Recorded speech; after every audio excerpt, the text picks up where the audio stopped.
À 4 heures ce matin, le chalutier a quitté le port de Sète. Les 5 membres d'équipage ont mis rapidement en pêche. Pas de temps à perdre. Toutes les 2 heures, il faut vider et remettre à l'eau le chalut. Ce filet en forme d'entonnoir qui est traîné sur le fond derrière le bateau. À chaque fois qu'ils virent la pochée, c'est la surprise. L'aléatoire fait partie du métier de marin-pêcheur. On est à 5 ou 6 chalutiers aujourd'hui dans le coin là. On a voulu rester dans les parages pour pêcher du poulpe, du calamar, de l'encorné quoi. Un peu de maquereau. C'est pas le top, mais en fait la pêche elle est pas mauvaise. Hein. On va essayer de porter de la qualité au lieu de la quantité aujourd'hui.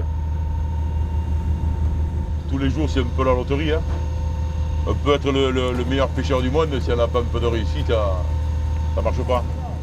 À 4 reprises, les matelots filent le chalut et le virent à bord autant de fois. Entre les manœuvres de mise en place des engins de pêche, les éventuelles réparations et le tri du poisson, les marins ont toujours quelque chose à faire. Quand il y a des grosses quantités, le poisson il fatigue, il est plus difficile à travailler. On essaye de pêcher un poisson de qualité plus noble et plus joli à l'œil.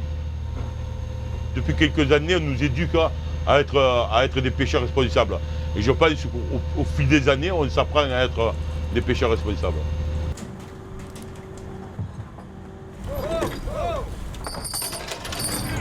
Un joli poulpe, c'est pas beau mais c'est très bon. Et un joli calamar. Ouais, s'il n'est pas beau ce poisson de Méditerranée. Et je bouge pas la main, hein. Il est bien vivant. Hein. 16h30. Après plus de 12 heures en mer, Pierre fait route vers le port de Sète. Mais il faut encore trier les captures du dernier trait de chalut avant de débarquer le poisson. Pêché il y a seulement quelques heures, le poisson est on ne peut plus frais. Voilà, aussitôt arrivé, aussitôt débarqué. Le poisson il est resté 10 minutes sur le pont, le temps de finir de le laver et de le trier. Voilà. 70 caisses.